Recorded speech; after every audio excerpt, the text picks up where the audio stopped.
On the official government's calendar, today is known as Freedom Day. But while many people might welcome such a public holiday here in South Africa, such as today, because they can maybe go out and drink on Saturday night or Sunday night and sleep in a little bit, or maybe they can even have a wholesome gathering with their family, the hard reality is that South Africans today have very little actual freedom to celebrate.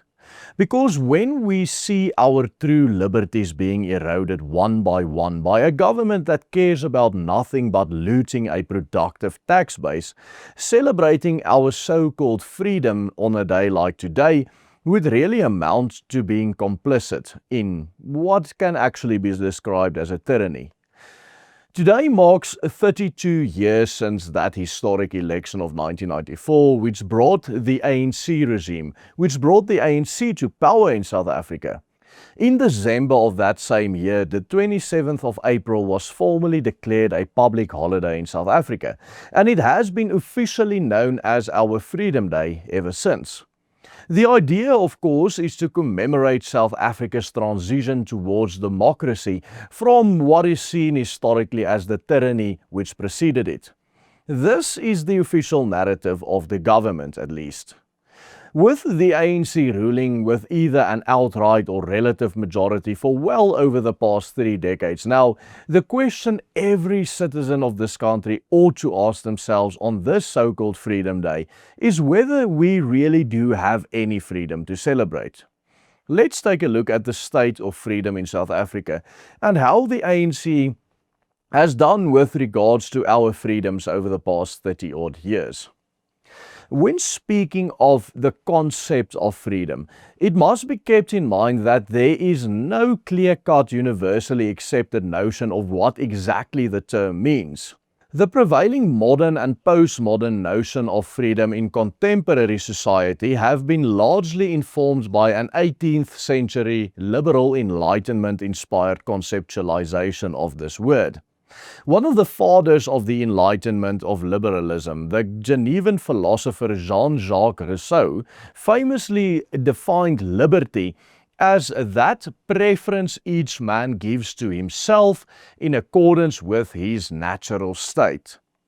This is, of course, an extremely egocentric notion of what freedom means, and Rousseau himself implemented this notion to the fullest extent when he abandoned all of his 5 children in favor of prioritizing his own comfort along with that of his partner. Rousseau, however, is widely credited as a father of liberalism and certainly the father of the liberal conceptualization of what freedom is. But his understanding of freedom is, in my opinion, fundamentally egocentric in his reduction of liberty to self-servitude free from any external constraints. By contrast, the Christian political theory, by taking into account man's sinful nature, the reality of all men being inherently evil, and the reality of our creational design, rejects this notion of freedom from God's authority as nothing more than slavery to sin.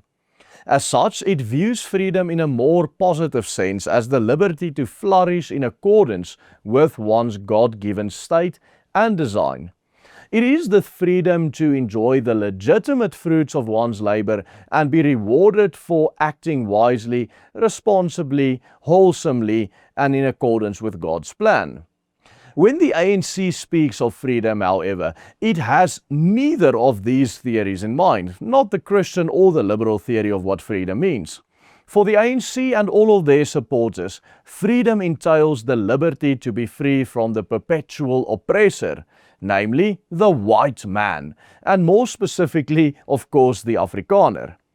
To the ANC and its daughter parties such as the EFF and the MKP, as well as their voters who support them, freedom is and has always been defined in terms of this so-called struggle, as the freedom from the oppression of the oppressor.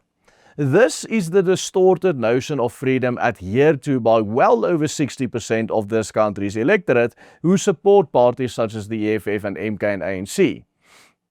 Well, sadly, this notion of freedom is so intrinsically tied to the pipe dream of absolute Marxistic equality that it would prefer to have us all starve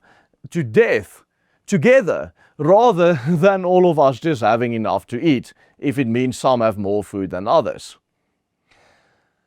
And it is based on this distorted and downright diabolical notion of what freedom is that the ANC has for over 3 decades now justified the most oppressive policies imaginable anywhere in the world, such as expropriation without compensation and black economic empowerment, something unheard of in any other country, where a tiny minority is pressed out of the economy by the whole majority of the country and completely excluded based on their skin color, something the apartheid government didn't even think to do in their wildest dreams. I mean, if you think about it, what freedom is there if one has no guarantee that one's own property may be taken away at any given moment, according to our own law? What liberty is there even for the supposed beneficiaries of such a system, who will always remain enslaved to the handouts, while a select few elites enrich themselves so greatly through this shady black economic empowerment legislation and the deals that come with it? What freedom is there in a system designed to keep everyone but these few elites absolutely impoverished and enslaved in the name of so-called equality? In practice, too, this theory of so-called liberty has wrought absolute havoc for everyone in this country. We've seen our national infrastructure absolutely collapse due to the incredible incompetence of our ruling party. We've seen violent crime escalated to unprecedented levels of the highest in the world in some instances. And we're even seeing children in this country starve to death due to absolute poverty, or being sold to so-called traditional healers, or whatever the case may be, but children are not protected in this country.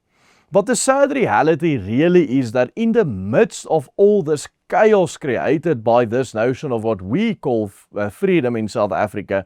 the only political ploy the major political parties in this country know of is to embrace even more radical rhetoric and stances, and to milk taxpayers even more through more and more legislation aimed at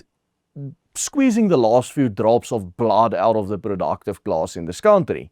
But when anybody complains or points out how much is going to waste in this country, the only solution our president has to offer is to simply launch yet another commission of inquiry or national dialogue, which only ends up costing the taxpayers hundreds of millions of rands more and amounting to nothing. All we get is more regulations and more government control over our properties, our schools and our businesses, all of which is fundamentally antithetical to what really is considered freedom by any sane person.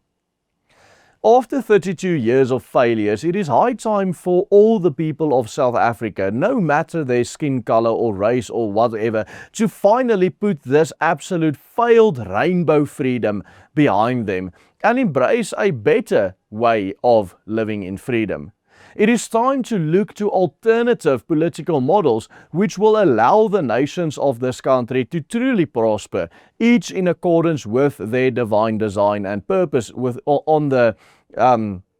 geographical location on which South Africa is currently situated. It is time that we, the people that live here in South Africa, liberate ourselves from the shackles placed upon us by the rainbow pipe dream or the tyranny of the Rainbow Nation, which has failed to deliver on any promise and any prediction time and time again.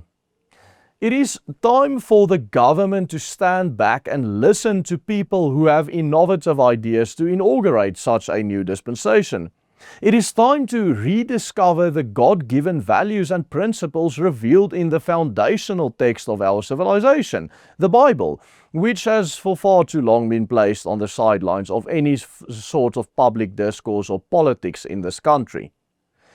Ultimately, the people of South Africa and all the nations in this country are tired and fatigued by the government's incompetence, corruption, and tyranny. We all want out of it, and we want to finally taste true freedom or liberty. In a recent video, we highlighted the extent to which the ANC has been weakened by the political developments of recent years, and you can check this analysis out by clicking on this link appearing on your screen right now. And if today's message resonates with you and you want to help us make more of this sort of content, please support our work, help us pay our salaries by becoming a paying member by simply following these easy steps on the banner right below.